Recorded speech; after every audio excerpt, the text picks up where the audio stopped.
So here I am, 26, and finally married to my husband, who's also 26.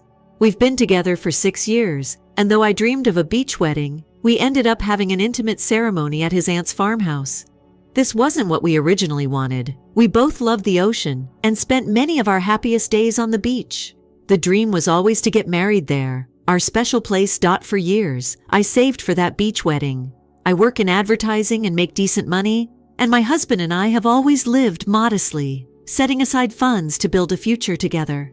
My plan was to book a beautiful hotel with a view of the ocean, where our family and friends could celebrate with us in a luxurious setting. We wanted this to be a unique experience, and I was excited about every detail. But everything changed a few months before the wedding.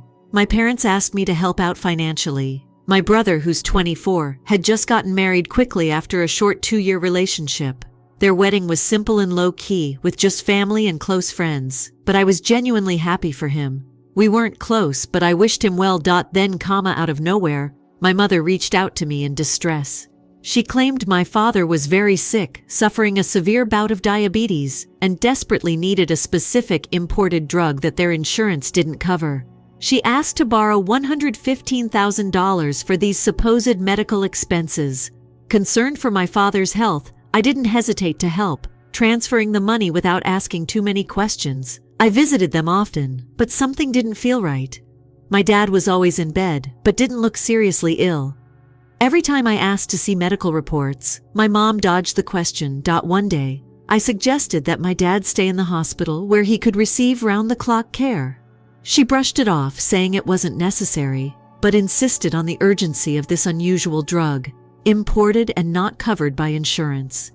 At that point, I knew something was wrong, but I wasn't ready to accuse my parents of lying, not without proof. Soon, I noticed my brother hadn't been visiting our parents despite Dad's illness. They explained they didn't want to burden him with worry, given how young he was and how focused he needed to be on work. Apparently, it was okay to let me worry, though. Suspicious, I decided to call my brother.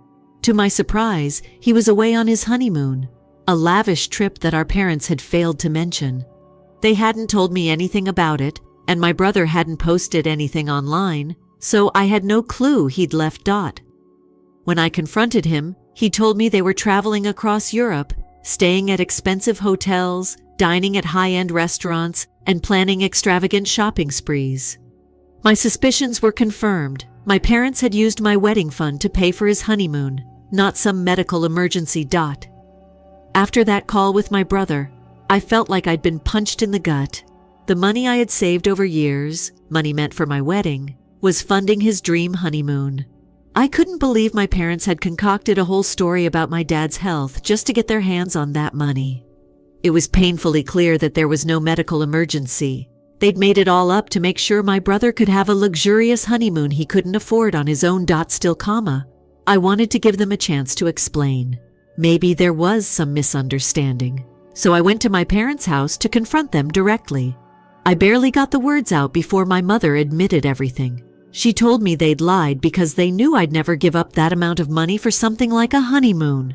Her reasoning? My brother had been feeling down and struggling with work, so they thought he deserved a break. Since they couldn't afford to fund the trip themselves without dipping into their retirement, they turned to me.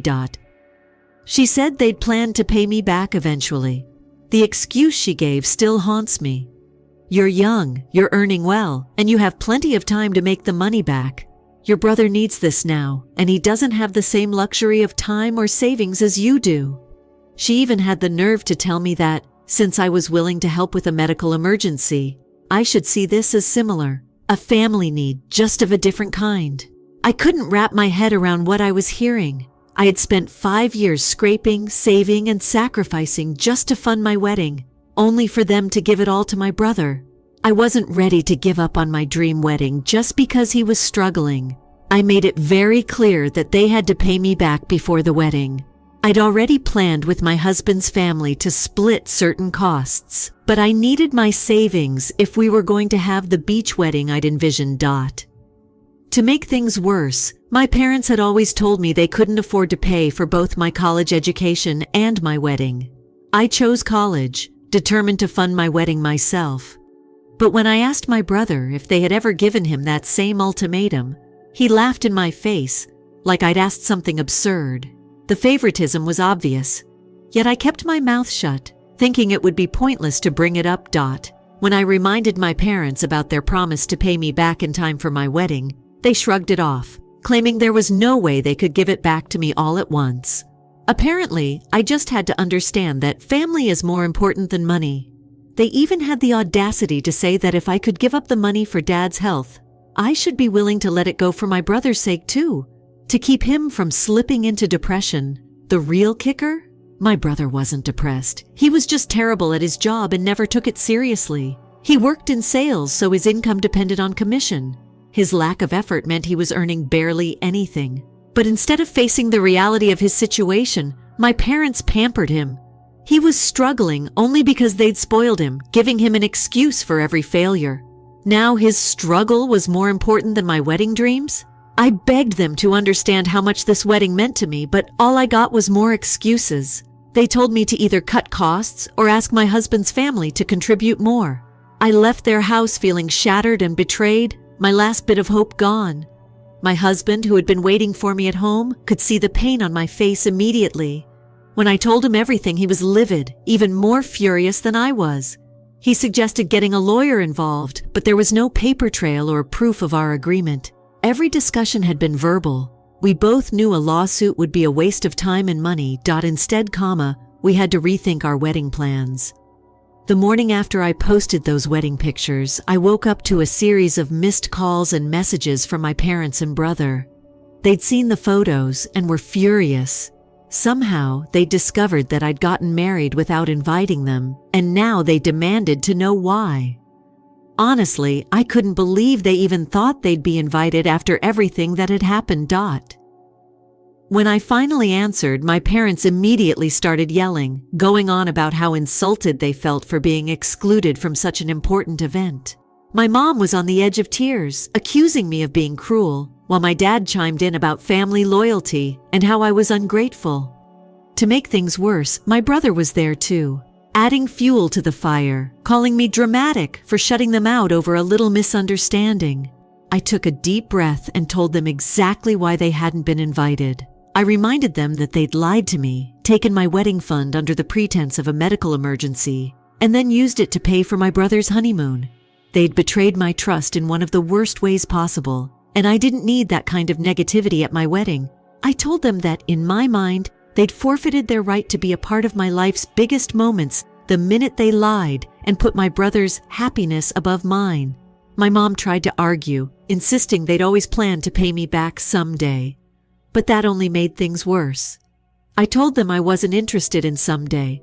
I wanted my money back now. I ended the call and blocked their numbers, feeling a strange sense of relief. But of course they didn't give up. An hour later, my husband came to me, looking serious.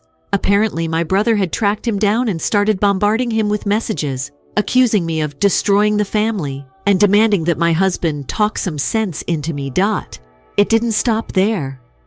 Later that day, while my husband was at work, my family actually showed up outside his office waiting for him in the parking lot. They followed him, honking and tailing his car until he finally pulled over, figuring it was better to confront them there than have them follow him home. When he got out of the car, my brother launched into a speech about family values and how I was being selfish and immature for holding a grudge over money. My parents piled on, trying to guilt trip him into convincing me to forgive and forget, because family is more important than money. My husband, calm and collected, played along, nodding and sympathizing with them. He told them he'd try to speak to me and make me see reason, but he had his own plan in mind. He advised them to reach out to me directly, suggesting that if they truly acknowledged what they'd done, apologized, and explained their side of things, I might soften. He assured them that a heartfelt message could go a long way in mending things. They actually bought it, thinking they'd found a way to turn me around. Later that night, my husband and I laughed about it, knowing that if they followed through, they'd be admitting to everything in writing. This was exactly what we needed to finally take action and make sure I got my money back. We were about to get the confession I'd been waiting for. My husband's plan worked like a charm.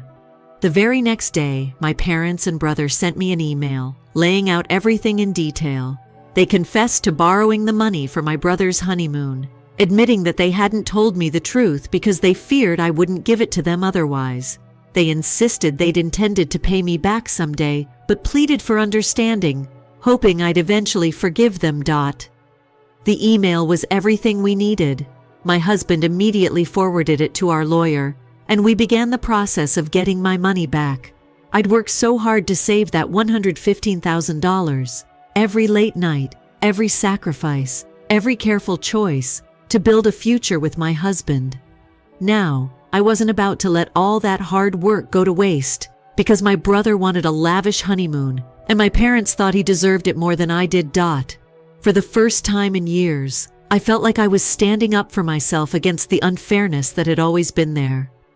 Growing up, I'd watched my parents spoil my brother, favoring him in ways big and small, while I tried to be the good child and not cause trouble. But now they had gone too far, crossing a line that I couldn't ignore. This time, they couldn't manipulate me into putting family first at my own expense. With the legal process underway, my husband and I began planning a small honeymoon of our own, a quiet trip to the beach, just the two of us. We didn't need luxury or extravagance. We just wanted a peaceful getaway where we could celebrate this new chapter in our lives. We talked about taking a longer vacation later on, but for now, the beach felt perfect. It was where our journey had started, and despite everything, it would always be special to us. I didn't plaster our honeymoon all over social media like my brother had. This trip was just for us, a quiet celebration of the love we'd fought so hard to protect from family drama. And while I know it sounds harsh, I don't feel sorry for my parents or brother. They made their choices, and now they were dealing with the consequences.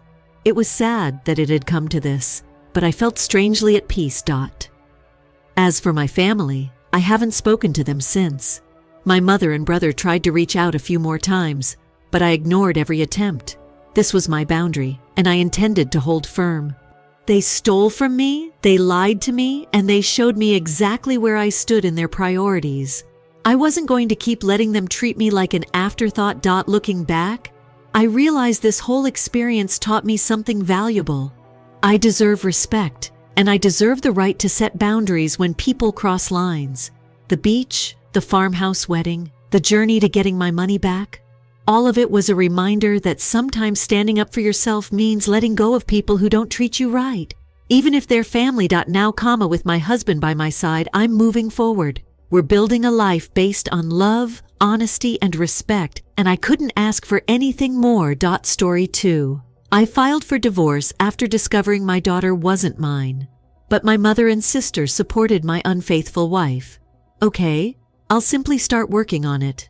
It feels like my life has completely turned upside down, and I'm not even sure where to begin. I am 33 years old and married to my spouse. She has been 30 for 7 years. Yes, we have. Or I believed our daughter was 3 years old. It turns out that I didn't know a lot, which is why I say thought. It began like any other day would. I went out for some fun with our little kid, me and her alone. It was one of those days when nothing seemed difficult. As if life is simply unfolding as it should.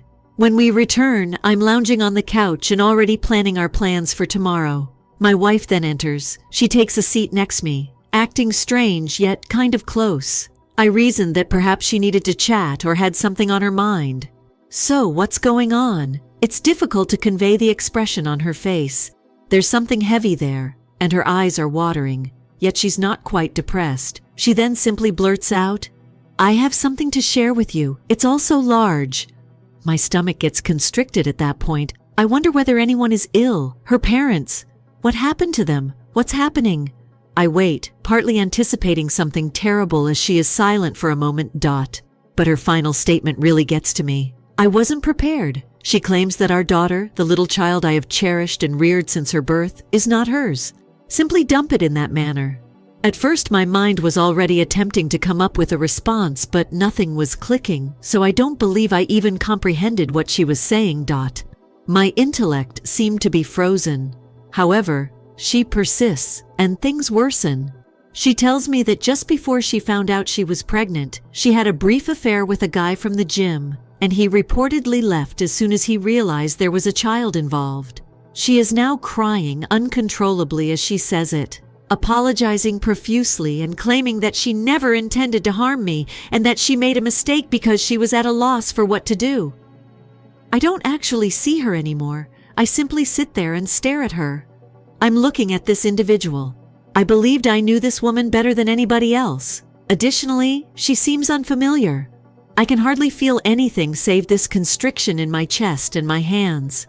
I feel as though my entire universe has suddenly been upended. My mind begins to race with the recollections. I held our beautiful child for the first time. Those restless evenings when I would wake up to soothe her. She is being taught to say, "Daddy." And when she did, I felt like I had been blessed. It feels like all those moments are distorted now, as though a hollow reminder that none of it was genuine had taken its place. I just acted as a stand-in for a guy who left when things became serious. It's simply noise, but my wife is sitting there attempting to reach out to me, placing her hand on my arm and sobbing more, repeatedly apologizing. I no longer even feel as though I'm in the same room as her. I just sense treachery. It's more than simply the affair, really. It's the fact that she spent 3 entire years keeping this from me. I was living a lie every single day, caring for a child that wasn't mine, putting my trust in a wife who has never been honest with me. I eventually got to my feet. I tell her I need some air, but my legs are wobbly. Because at this moment I just cannot be in the same vicinity as her. She begins pleading with me to stay, stating that she does not want me to go. I can't hear any of it, but I know we can figure it out. I'm having a hard time keeping myself together. She is weeping and begging, and I simply pick up my jacket and leave her there. All I can think of is that I must leave her and everything behind. It feels like I'm seeing everything through a fog while I'm outside. My family, my house, and my life, they all seem to be collapsing, and I'm simply seeing it without knowing how to respond. I have no strategy at all, just this intense need to flee, to escape. I eventually get into the car and head out, but I'm not really sure where I'm headed. I just know that I am unable to return inside. Not right now, perhaps never. I have a persistent throbbing pain in my chest that simply won't go away, along with a strange emptiness. Things like this wouldn't occur, I always believed, if I was doing everything correctly, if I was a decent father and husband. But it's happening, and here I am. Furthermore, I am unable to alter it. Okay, so I spent the night in a motel following that revelation. To be honest, I didn't get much sleep. With all my wife had thrown at me, my mind was racing. Additionally, I kept thinking that my life was a joke. I had raised a child for 3 years, believing she was mine. And all of a sudden, she isn't. I was sitting by myself in a boring hotel room, remembering all the times that felt like they had been torn away, and I could barely believe it. I eventually turned my phone back on the next morning. It was akin to unleashing a torrent. My wife has a ton of missed calls and texts, and her messages keep coming up one after the other. Come home, please. This is something we can resolve. I'm so sorry. No matter what, you are her father. Blah, blah, blah. Not all of them were read by me. Did not wish to. My chest tightened just looking through them, so I blocked her and halted in the middle. I wanted some distance, and her statements just made my current situation worse. I called a lawyer after getting a quick breakfast. I asked about getting a divorce and gave him the bare facts without showing any emotion.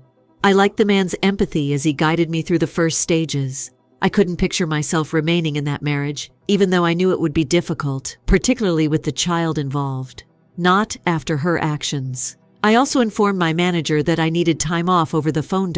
He granted me a month off because I was unable to perform at work during this time. No inquiries were made. I think that was the only positive news I had received in the previous 24 hours. I believed that by the evening, I would at last have some alone time to relax and consider my options. Unfortunately, my mom and sister decided to get involved, so that portion didn't last long. When my sister phoned first, I answered in the hopes that she might provide some assistance. She had always been a reliable person, and I truly needed that after everything that transpired. Instead, she begins by saying, "I spoke with my wife earlier, and she told me what happened. In all of this, you must keep your daughter in mind. That's right." My blood began to boil. My daughter. Even whether she was my daughter was unknown to me. My sister had already started to take sides. she persisted in saying that my wife was remorseful and that we should resolve the matter for the benefit of the family. At first I couldn't even reply, sat there in a rage trying not to blow up.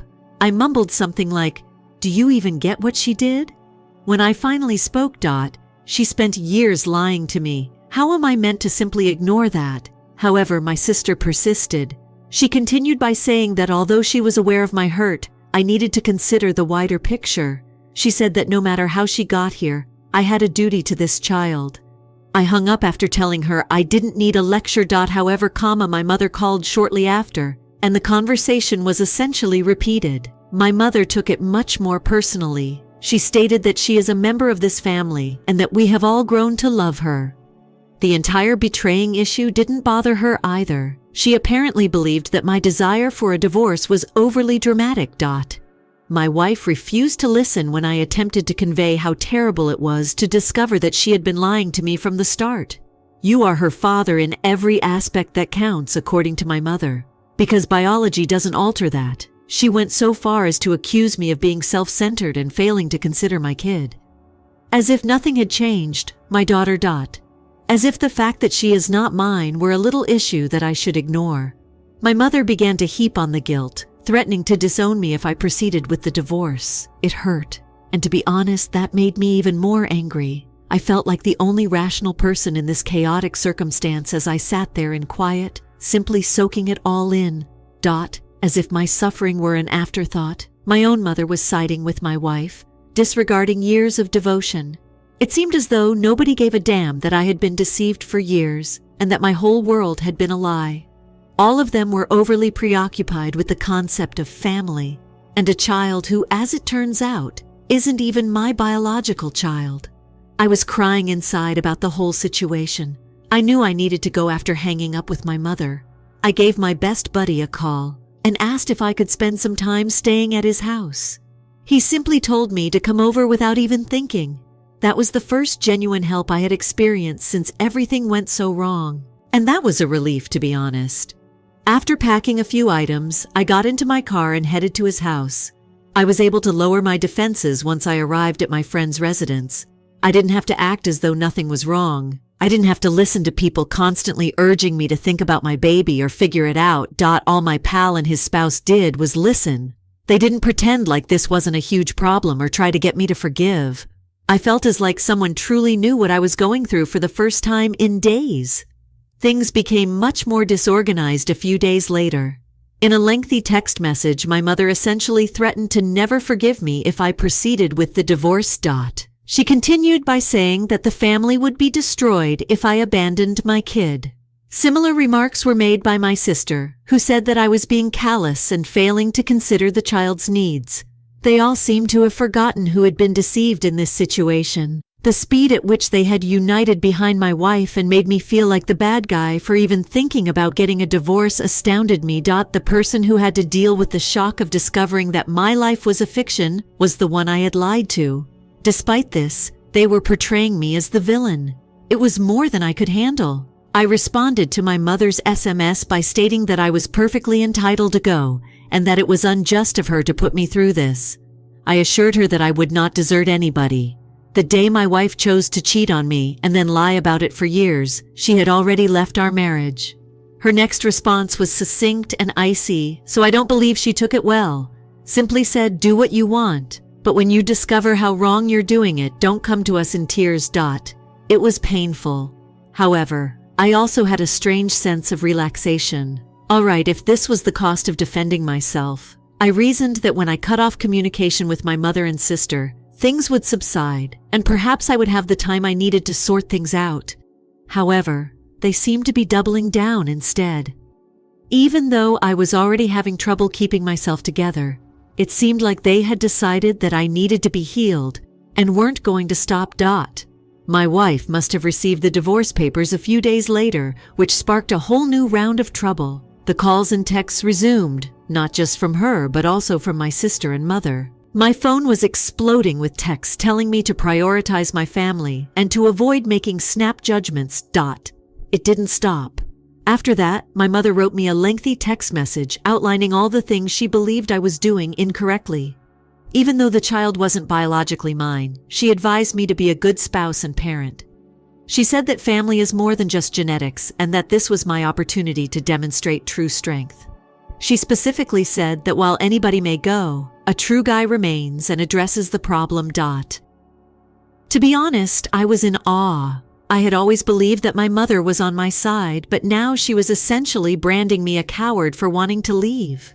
She continued by saying that I was my daughter's only parent and that my capacity to think of her first was my response. "You've already reared her for 3 years," she informed me. "She recognizes you as her father." To discard that. Yes, I understand. My kid recognizes me as her father and she is not mistaken. However, that doesn't alter the reality that my wife deceived me daily for those 3 years. It isn't something I can disregard. When I didn't immediately respond, my sister also made the decision to leap in. Her voice was nearly begging when she left me a voicemail. She continued by saying that I would one day regret this and that by leaving, I would be harming an innocent child. She even urged, "Don't make a mistake, even though I know you're hurting." The way she was speaking cannot be undone. She seemed to think I was acting rashly, as if this nightmare hadn't been plaguing me 24 hours a day since I learned. It gave me the impression that nobody in my own family was even aware of my struggles. I was now struggling to survive each day without going crazy, running on fumes. Although my friend's house was a haven, he and his wife could only do so much to prevent me from going into a downward spiral. I tried not to think about how chaotic my life had become and avoided using my phone during the day. I hadn't only been duped by my wife, she had completely destroyed my feeling of security, and now my own family was supporting her, encouraging me to go on and forgive her as if it were a little transgression.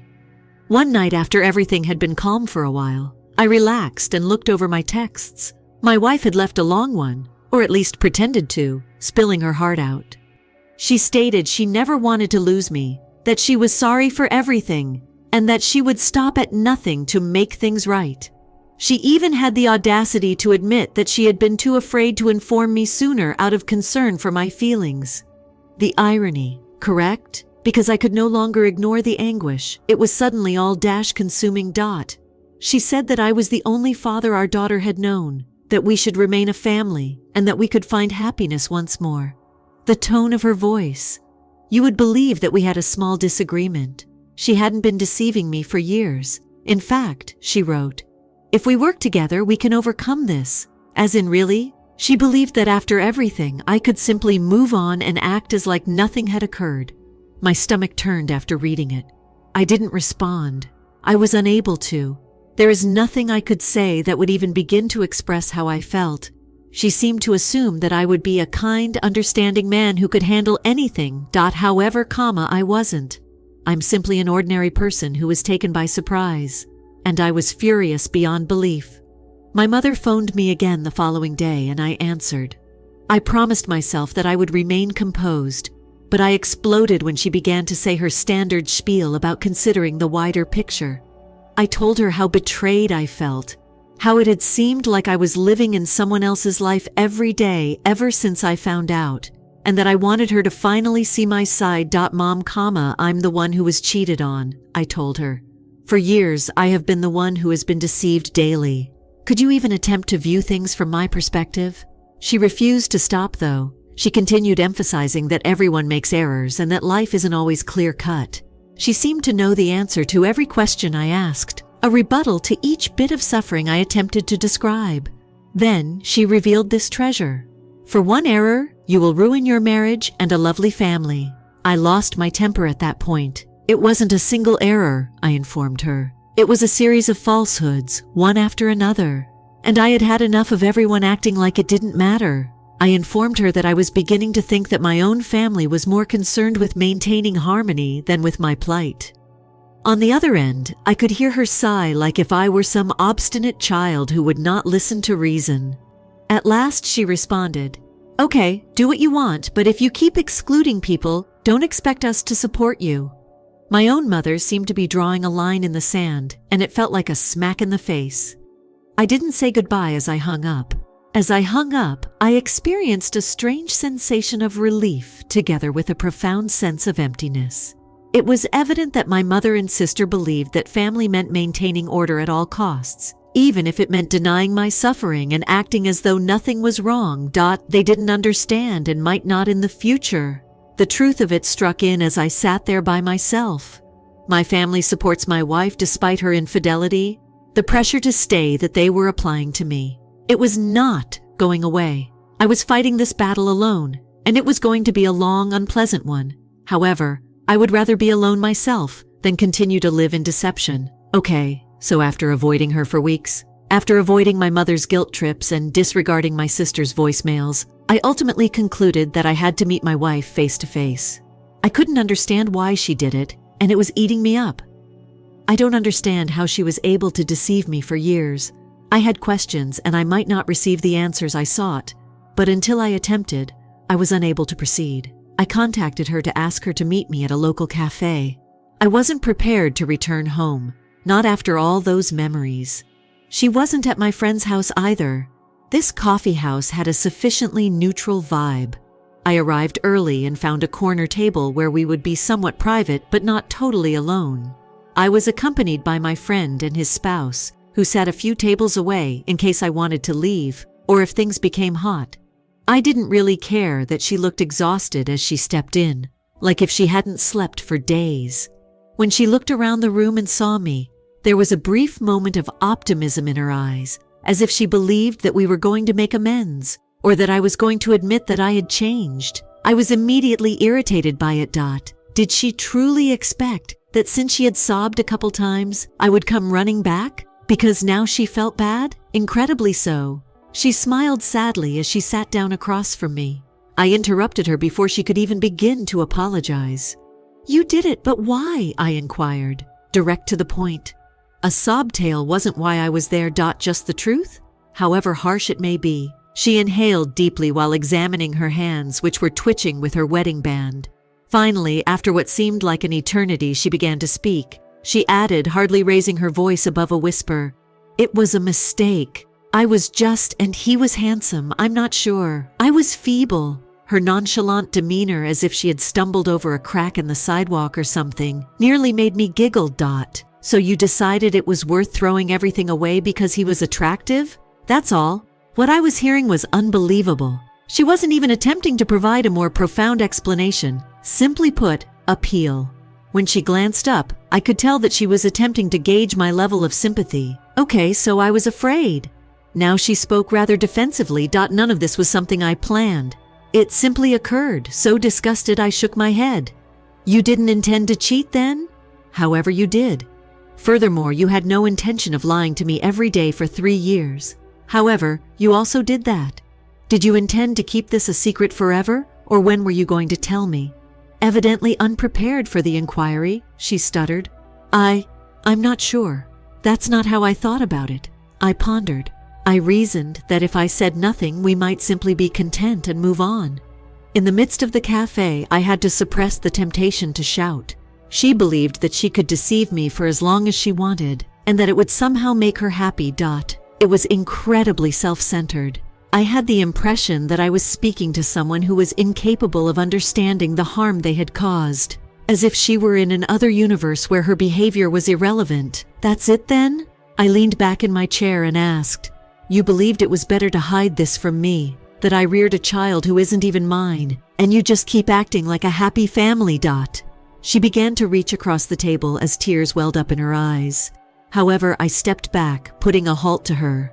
"Don't," I said with an inexplicable mixture of grief and rage. "Try not to make this about how you feel. You've been given 3 years to consider this. 3 years, and I'm just expected to move on from it now?" I didn't feel sorry for her, but she began to cry more, no more. It had been me who was caught off guard, lied to, feeling ashamed. She was free to cry all she pleased. However, I had had enough of pitying her. For a while, I waited for her to say anything that would genuinely make sense. Something that would seem like a genuine response. At the very least. However, she sat there like a reprimanded kid, wiping away her tears and staring down at her hands. A few minutes later, I thought I had heard enough. I wasn't here to witness her collapse. There was no reason to drag this out if she couldn't even provide me with the clarity I sought when I arrived here. "Look," I stated in a flat voice. I quote, "am finished. Fixing this and being forced to raise a child that isn't mine are neither something I'm interested in. I was prepared to become a dad, but the day you chose to lie, you denied me that option." Panicked, she glanced up at me. "Right now. Please," she said in a crackly whisper. "She is your daughter. She believes you to be her father. She has no further knowledge. Don't abandon her because I made a mistake. She adores you." That was painful. I'm not going to lie. I adored that child. And I still do, in a sense. However, I can't help but associate her with my wife's actions whenever I think about her now. All of them. The foundation of "I love you, Daddy" was a falsehood.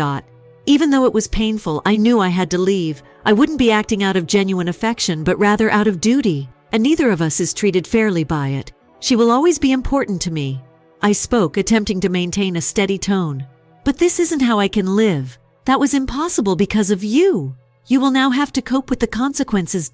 Not me." She sobbed aloud in the midst of the cafe after breaking down entirely. I didn't care that people were starting to stare. Her mess was this, and it was time for her to confront it on her own. I got up, picked up my jacket, and left her there with her sorrow and her guilt without saying another word. The strangest thing is that I felt lighter as I left. I wasn't fixed. I was tired of putting up with her lies, but I wasn't healed.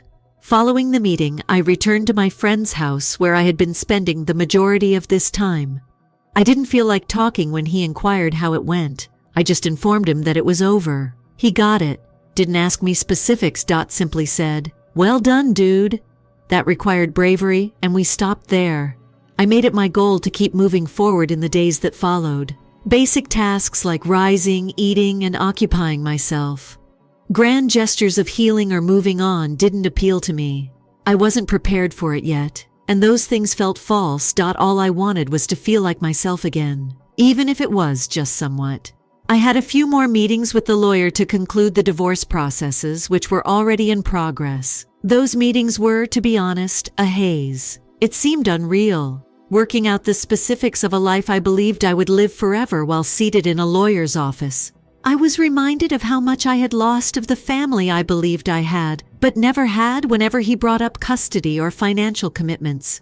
I should note that my ex-wife was still attempting to get in touch. She left voicemails and sent letters, the standard fare. One day I glanced at one of her letters, but it was the same old stuff. Sorry. Ask for pardon. Assurances that future events could be different. She even made an attempt to mention how much our daughter missed me, as if it would help me forget the torment she had caused me. None of it got a response from me. On everything, I blocked her. I left it at that, instructing my lawyer to handle any correspondence. But my family was another matter. My choice had not been warmly received by my mother or sister. In a nutshell, they couldn't seem to see that I wasn't prepared to simply forgive, move on, and continue acting like a happy family. It was the same song and dance each time I spoke with them. "You're going overboard. Consider your daughter. Your wife apologizes for her error." It was draining. To be honest, it was painful to feel as though I had no support from them. I eventually had to decide on it as well. I shut our group chat, stopped reading the never-ending texts, and stopped taking my mom's calls. If they couldn't support me on this, I didn't need the added burden. I didn't feel the need to modify them at this time.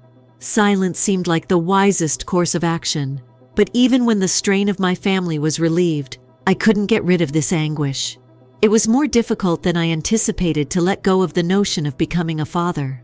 I had become accustomed to my daughter's laughing, cuddles, and goodnight stories when I arrived home, and I missed it while knowing that falsehoods were the foundation of existence. I always got the empty sense that I had lost a piece of myself when I saw a family out together. However, I reminded myself that it was just temporary. I just have to get through it. I went for a stroll one evening. I found myself near this park doing something I had started to do to decompress. I also used to bring my daughter. I have no idea how I got there, but the sight of it really got to me. For a long time, I stood there.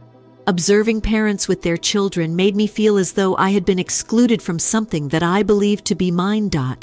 And I turned around and went back because of that reminder alone. I wasn't yet prepared for that. I gradually began to rediscover aspects of myself. In order to keep my mind busy, I returned to work and threw myself into tasks. I appreciated that none of my coworkers pressed too hard, even if they sensed something was wrong. My supervisor was helpful. Periodically checking in without pressuring me to divulge. "Take it at your own pace, man," he added. I took that seriously. I made the decision to leave the city a few months later. There are too many memories here. There were too many locations that made me think of what could have been. In a new town, I found a place. Somewhere calmer and smaller. It was difficult to move. I'm packing my belongings, going over items that have to do with my previous life. In the end, I threw out or donated a lot of items that made me think of her. Things I didn't desire, keeping up with me in this new phase. It was an odd first night at my new residence. It seemed like a new beginning, even if it was empty. I still didn't have all the answers. I didn't feel like I was completely recovered or anything. However, it felt nice to be there in a place that was all mine, free from the lingering thoughts of treachery. I didn't need to glance behind me. I didn't have to question what lie awaited me. I was alone, and for the moment, that was plenty. I began making connections with folks I hadn't seen in years as time went on. I joined a hiking club, reconnected with old acquaintances, and began pursuing interests I had neglected. I gradually started creating a life that was exclusively mine, free from familial strife and unfulfilled promises. Every day seemed to bring back something I had forgotten I had lost. I also continued to keep my distance from my family. However, it became simpler. They would sometimes contact me, but I didn't feel compelled to reply. I didn't have the energy to keep defending my decisions to them. I'd gone through enough. It was their fault, not mine, if they were unable to appreciate my choice. It's odd to reflect on how drastically my life has changed in such a short period of time. I had centered everything around the concept of family, only to see everything fall apart. Even if I might have some scars, I was still standing on the opposite side. No one could take away from me that I was moving forward on my own terms for the first time, even if I still didn't have everything put back together. Story 3. This narrative has a title. I was disowned by my parents since I wasn't their biological kid. They have returned, and I have inherited money. At the age of 14, my entire life changed. My mother met Bill following a series of alleged dating fancies. He was the loud, all-knowing kind, and she quickly fell in love with him. It wasn't just him, of course. Ryan, Bill's son, was 17 years old at the time. Now, I didn't think we would get along or anything, but I also didn't think they would just show up and start acting like they owned the property right away. But that's precisely what took place. My mom and I seemed to be of little importance as soon as they moved in. The irony is that my mom and I were close before Bill and Ryan. We were alone, and we managed to make it work. I didn't mind that we didn't have much. It was easy. We managed, and I had my space. However, everything changed the moment Bill and Ryan entered our home. All of a sudden, I felt alienated in my own house. Additionally, Bill had a lot of house rules that seemed to solely apply to me. Like those minor irritations that accumulate until they become intolerable, it began tiny. For starters, Ryan used my shampoo as if it were his own bottle. 2 days after purchasing a bottle, it would be half empty. This, because I was the one footing the bill, was really unpleasant. My mother dismissed it when I brought it up, saying things like, "Oh, Ryan's just getting used to having a sibling around." Yes, exactly. It seemed more like he was growing accustomed to having his expenses paid for by someone else. The kitchen came next. The sink would be overflowing with dishes when I arrived in the morning. Guess who, though, would be given the cleaning maintenance lecture? While they all relaxed in the living room watching TV, I was the one who had to stay up late cleaning the pots and pans after Bill's renowned spaghetti night. I felt responsible for everything that went wrong in that house. Who caused the problem in the first place didn't matter. It always came back to me somehow, and I'll tell the truth. Ryan's shampoo-stealing antics weren't the only thing that bothered me. Bill was terrible. He had a way of staring at me as if I were always doing something. As if I was simply waiting to start a fight. Whenever there was a problem in the house, you name it, a broken cup, a misplaced remote, he would gaze at me as if he was waiting for me to come clean. And he would say something about how disrespectful today's youth are if I ventured to defend myself. He married my mom and my mom as if he had done me a great service. She didn't help. I'm not sure if she simply didn't see it, or if she actually believed that I should try. She would always cover for them, though. They're having me do all the cleaning, I'd say, Mom. Well, we're all family now, she would say, Dot. We must make it work, don't we? But I had to be the only one who could make it work. She was too preoccupied with the idea of us being a large, contented family to see how I was being marginalized. After a year or so, she and Bill made the big announcement. They have a baby on the way. Everyone was ecstatic. Bill in particular, who spoke endlessly about the expanding family. Dot. My mother appeared to believe that it would strengthen our bonds as a family. However, it seemed like an alternative to me. They were pushing me farther away, and I was correct. Because, which room was turned into the nursery? Yes, mine. I was placed in a small, claustrophobic guest room that could almost accommodate my bed and a dresser. It felt like a massive smack in the face since I had no space or privacy. I wasn't even asked. They just spoke to me as if I were a renter being transferred. They seemed to be saying, "This is now our family. You are only the child who follows along." Everything changed after the birth of my new half-brother Max. Maximize this and that, each day. It was a novel experience. This is being renovated. Purchasing that. Dot. As they played home, I was only in the background, adjusting to all the changes. I was only there, and Max was the main attraction. When I felt like I was being phased out of my own family, it was difficult to feel happy for my mom. Ryan used it as an opportunity to act like he controlled the place, aka Big Brother mode. Ryan left college and returned home shortly after Max was born. He used the property like his own party pad rather than taking a job or doing anything even somewhat serious. He would constantly have friends around, music blaring, trash all over the place, and he didn't give a damn. Bill didn't either. Bill always shrugged and said that whenever I attempted to bring it up, boys will be boys. My mother would give me a dejected expression and ask, "What can we do?" I'm not sure, perhaps establish some guidelines. I began to spend as much time as possible away from home. In order to have somewhere else to go, I joined every group I could at school, which turned into my haven. I spent hours staying after school in order to escape the ruckus when I got home. It had nothing to do with adolescent rebellion. It was a matter of survival. I felt like I was constantly one step away from getting ripped out for anything foolish at home, which seemed like a minefield. It was draining. After attending a study group one evening, I arrived home late with the intention of sneaking in and simply going to bed. However, the home was completely quiet as I entered. There was a message on the door when I went to the refrigerator to get something to eat. Went to supper, return later. All of them had left without me. No heads up, no messaging, nothing. A frigid note on the refrigerator, that's all, as if I were unimportant. I felt as though I had been hit in the stomach as I stood there looking at it. Despite its diminutive size, it had a powerful impact. They seemed indifferent to whether or not I was a member of the family, and it remained that way thereafter. Me, only a last-minute addition to their idyllic family photo. I wasn't needed by them, didn't desire me. I simply ended up on the sidelines as the additional child. What quote-s the worst? My mother also witnessed it, but she chose to ignore it. She didn't realize I was fading away since she was too preoccupied playing home with Bill. In retrospect, I see that's when I truly began to distance myself from them. I was constantly reminded that I wasn't a part of this new family by the notice on the refrigerator, the unanswered complaints, and so on. I stopped caring, even though it was awful. At that moment, I realized I was alone. And to be honest, I think it was better that way. I was finished by the time I was 18. Done, I mean. I knew I had to leave that house because it seemed like I was the odd one out 24/7.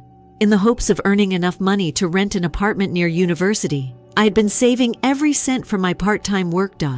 Though it wasn't much, it was my pass to liberty. The issue was that Bill and my parents pretended that my work was only a charming pastime. Bill would say things like, "You need to be here with family," or "You should focus on school," whenever I got home from a shift. Yes, exactly. As if they ever genuinely desired my presence. On a random Friday night, things reached a new low point. To save money, I worked really hard at my job, and the house was a complete mess when I arrived home. As if it had been torn apart by a cyclone, pizza boxes, empty bottles, and the odor. To put it mildly, it was a combination of stale food, garbage, and alcohol. I thought my room would be safe when I walked upstairs, but it wasn't. My room appeared to have been the scene of a frat party, and my door was ajar. There were stains all over my bed. I'm not even interested in finding out what sort. My notebooks and projects were all over the floor, and a light had been destroyed. A few of them were wrecked. Ryan, he is a genius, had determined that while I was at work, my room would be the ideal location for entertaining his friends. He made no effort to conceal it. There was a pile of beer bottles beneath my desk, and his jacket was slung over my chair. I was furious. This was my area, my little haven in the house. He also handled it as though it were a public restroom. I was furious when I walked downstairs the following morning. Ryan, Bill, and my mother were all eating breakfast as if it were any other day. I didn't even take a seat. I simply left. "What the heck, Ryan?" I said. "While I was working, you turned my room into your own little party space." Ryan simply shrugged, grinned lazily, and added, "Calm down. It's not really important. We tidied up. Have you cleaned up?" "Yes, exactly." He most likely thought of cleaning as just throwing things under the bed and going to bed. Then Bill spoke out, saying that if you don't want people to touch your stuff, you should be more careful with it. "Keep it locked up, please." Really? His child didn't respect limits. Therefore, I was expected to lock up my own bedroom in my own home. My mother only gave me a dejected expression as if she wanted me to stop. She murmured and groaned without saying anything. Let's not make a big deal out of this. However, it was significant. They didn't even care that my room was a complete mess. Then I began to count down the days till I could get out. I was taking on as many hours as I could, working additional shifts. Just so I'd have enough money for a few months' rent and a deposit. I ate and slept very little, and if I was at home, I had to be quite careful. Bill would gripe that I was too self-reliant. My mother would appear dissatisfied. Ryan continued to live as if he owned the property, partying, taking advantage of my mom and Bill, and doing everything he wanted. The final straw then arrived. That was the moment that shattered me totally. I spent weeks working on a large science project. It mattered. It was one of the few school-related tasks I truly cared about, and I had to do it without any distractions. I assumed I would have some space when I set up in the living room, but naturally the entire house regarded it as though I was doing nothing. Ryan virtually yelled on the phone to one of his pals about their weekend plans as he blasted his music as he entered. Bill told me to fetch up Max, my younger half-brother, who was yelling uncontrollably and claiming that my project was taking up too much room. They behaved as though my work was unimportant and that I was in the way. I thus gathered my belongings and went to a friend's place to complete the assignment. I had some serenity for the first time in ages when her parents let me to set up in their dining room. It dawned on me then. It wasn't only awful at home, it was poisonous. I didn't feel like a burden because of my friends' families. Her parents simply gave me room. No inquiries were made. Though it wasn't much, it meant a lot to me. At last I recognized how messed up I was. I was regarded like an outcast by my own family. At a friend's house, however, I was genuinely feeling like I belonged. It was a mess. I had saved up enough cash by then to begin looking at flats. Despite their tiny size, age, and distance from college, they belonged to me. At last, I could leave. I discovered a reasonably priced location. I made my move and paid the deposit. I knew my mom and Bill would attempt to dissuade me or make me feel bad, so I wasn't even going to tell them until the last minute. However, a part of me wanted them to see how frustrated I was, so they would finally realize that they had pushed me too far. I sat them at the kitchen table one evening after supper. Even though my heart was racing, I was over feeling guilty or afraid. I said, "I'm moving out," looking them both in the eyes. Quiet. Bill genuinely chuckled as if it were a huge joke, but my mom just stared at the table.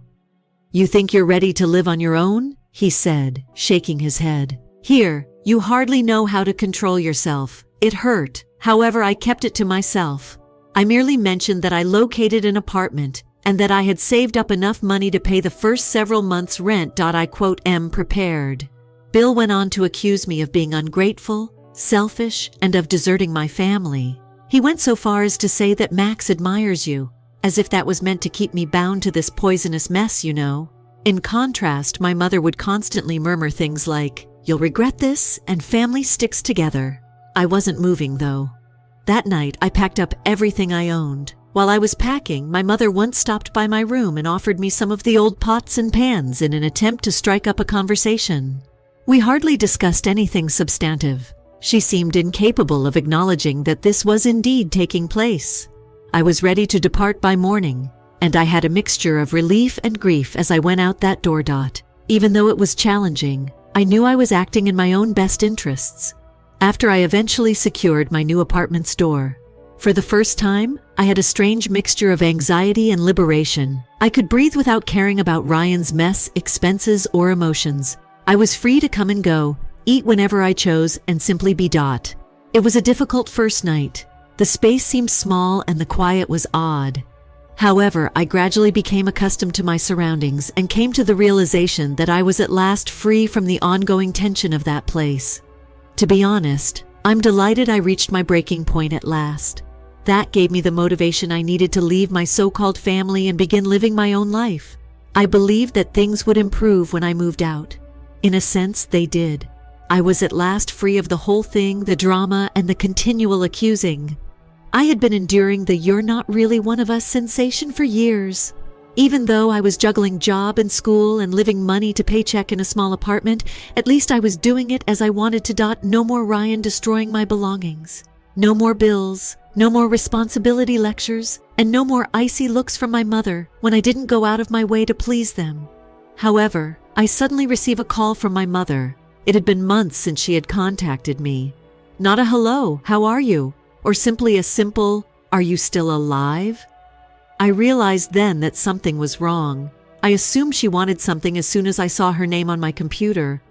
Perhaps they wanted me to attend a family function or assist with Max. However, not at all. The amount of messiness in this call was unprecedented. She begins with the false sweetness she usually employs when breaking unpleasant news.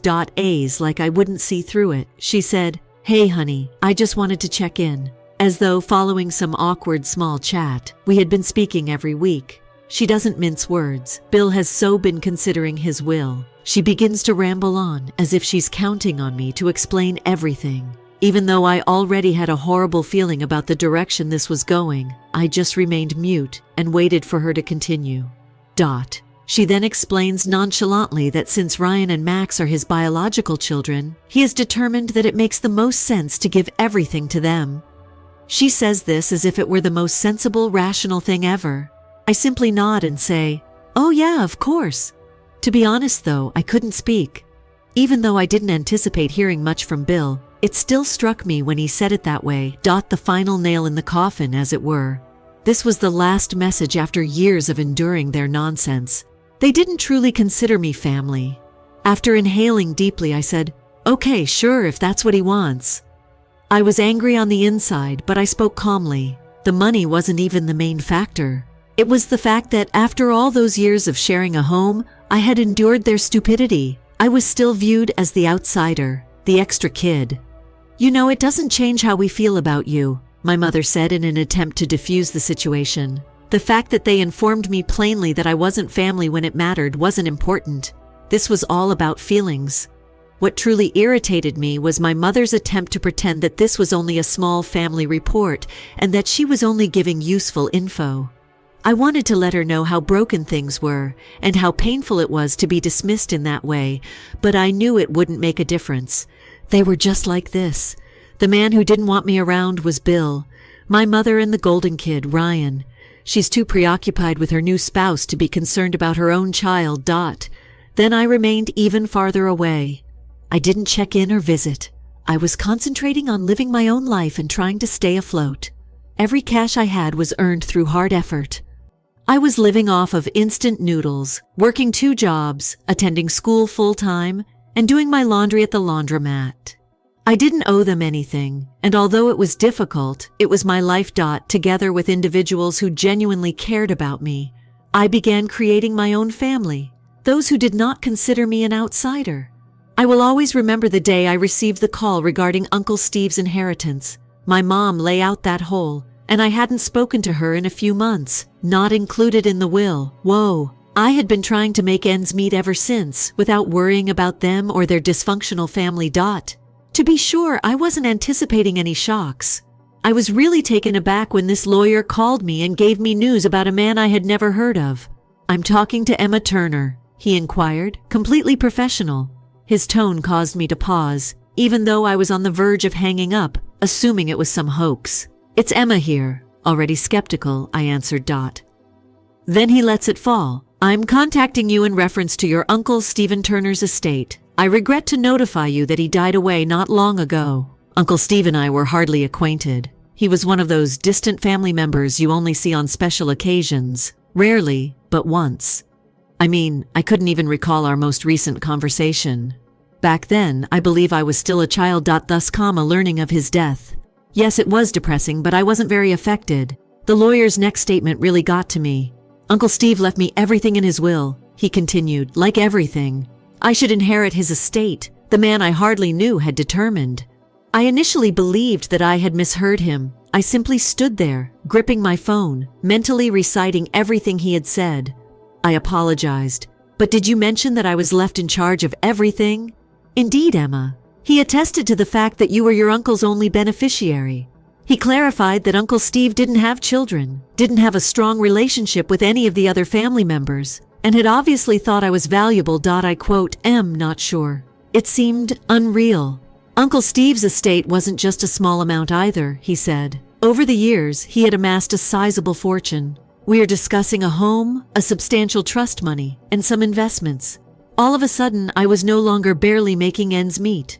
I was financially secure." The lawyer talked the entire time.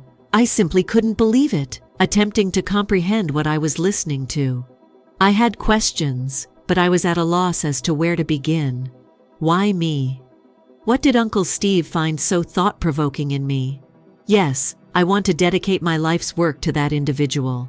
Despite the fact that he was essentially a stranger, he nonetheless thought I was deserving of his whole estate. The attorney concluded by informing me that Uncle Steve had left me a note, which he would forward with all the documentation. I was at a loss for what to think.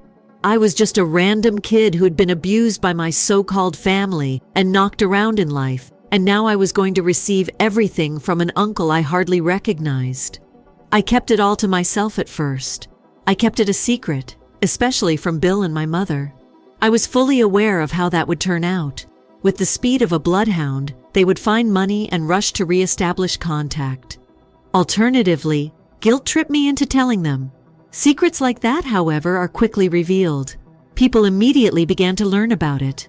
I wasn't surprised when my mother called first. She made small chat and asked how I was doing, being quite polite.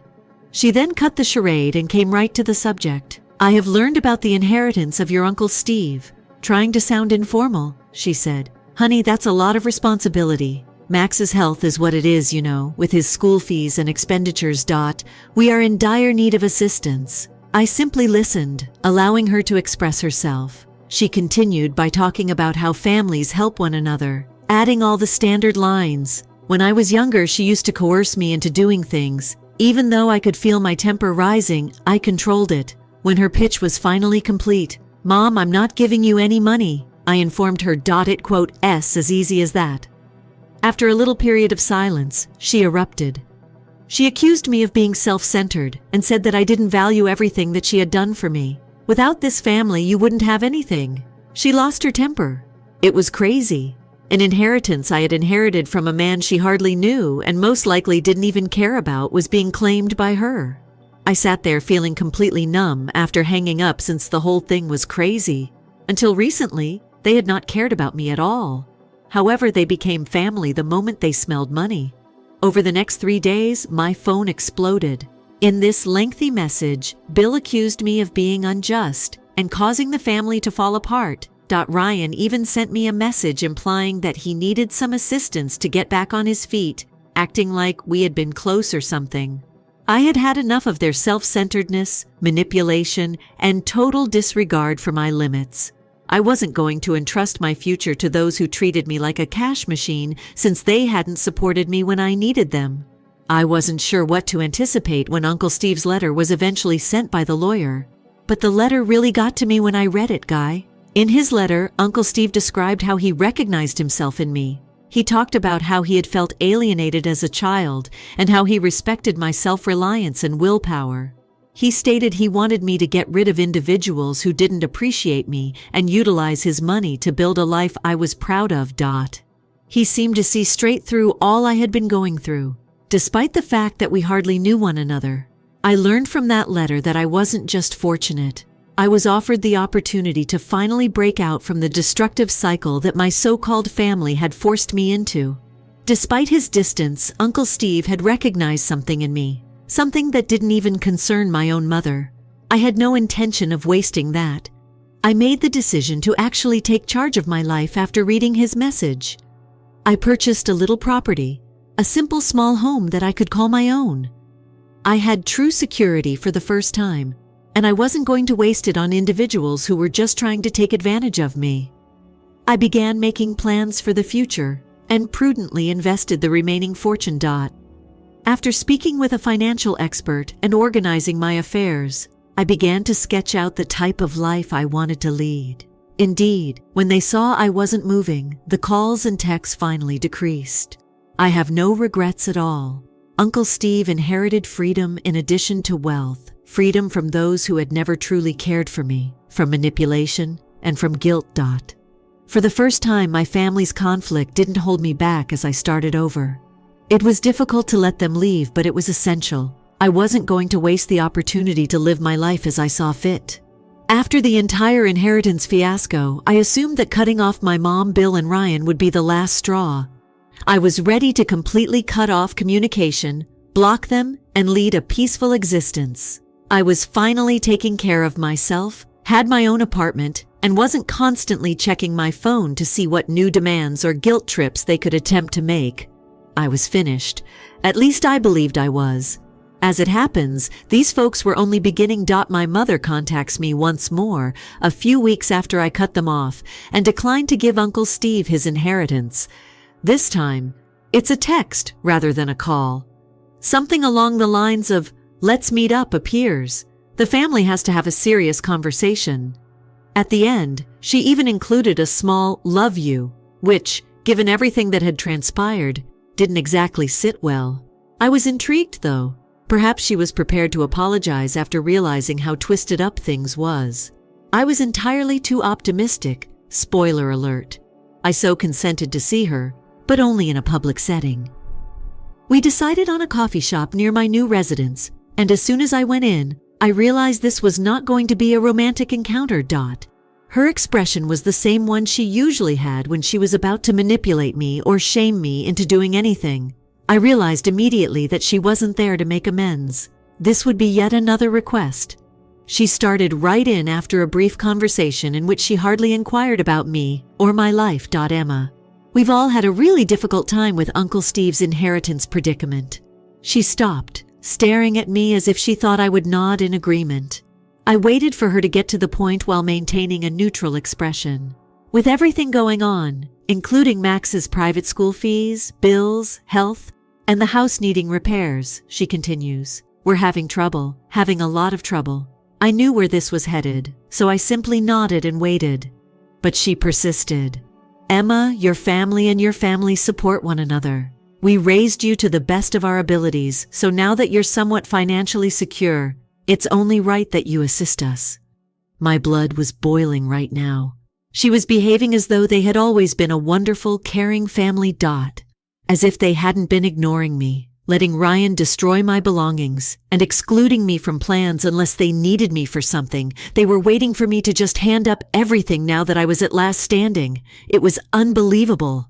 She continued to talk about how much help they could get, how they were considering remodeling the house, and even how she and Bill were thinking of taking a trip to decompress from the stress they had been experiencing lately. After all this, a vacation? She asked me to buy her and the man who had ruined my life a holiday. It was more than I could handle. Just be straight with me, Mom, I interrupted her. What do you want? Without wasting a beat, she continued. I expect you to write me a check for $1 million. while staring me in the eyes. $1 million, as if I had mountains of money waiting to be given to me. In fact, I burst out laughing. I was unable to resist. It was that crazy. I murmured, almost choking on my coffee. "Pardon me?" She didn't even flinch, though. "Well, it's only fair," she responded, glancing directly at me. "Technically, since Steve was your father's brother, I should have received that money. We ought to have had it." She spoke with such composure, so privileged, as if I was expected to simply nod in agreement and give her a huge check because she believed she was deserving.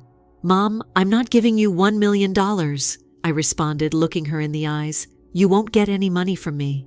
In around 2 seconds, her look changed from one of entitlement to one of rage.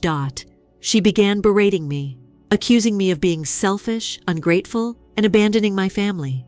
She continued, manipulating everything to paint me as the villain, as though I had somehow betrayed her. I sat there and let her vent. Eventually, I was at my breaking point. I then placed a $10 money for my coffee on the table, got up, and walked out. As I left, she continued, "But I didn't turn around. I had had enough of this nonsense. Done with her. It's all finished." Naturally, though, it didn't end there. Other family members began to contact me a few days later.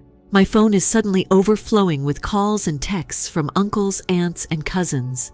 I hadn't heard from a few of them in years. My mother reportedly told everyone that I had stolen the inheritance and that I was keeping what was rightly hers. She painted me as a cold-blooded, avaricious monster who would cut off her own family in order to get money. It was utterly hypocritical. When I was having trouble making it on my own, where were these people? When I was being thrown around at home, where were they? In my own family, I am the outsider. Not at all. But now that money was at stake, all of them now had views. For the most part, I didn't even bother answering them. Until there was anything to gain, I was sick of having to justify myself to people who didn't care about me. But then Bill sent me a note. I received a lengthy, guilt-ridden text from him that was all about family values and how I should prioritize my family. "It's interesting that you didn't think of me as family when you wrote me against my will," I said in a single line. That should be the end of it, I thought. However, they went nuclear. A week later, I received an official-looking letter in the mail. In reality, my mother was suing me.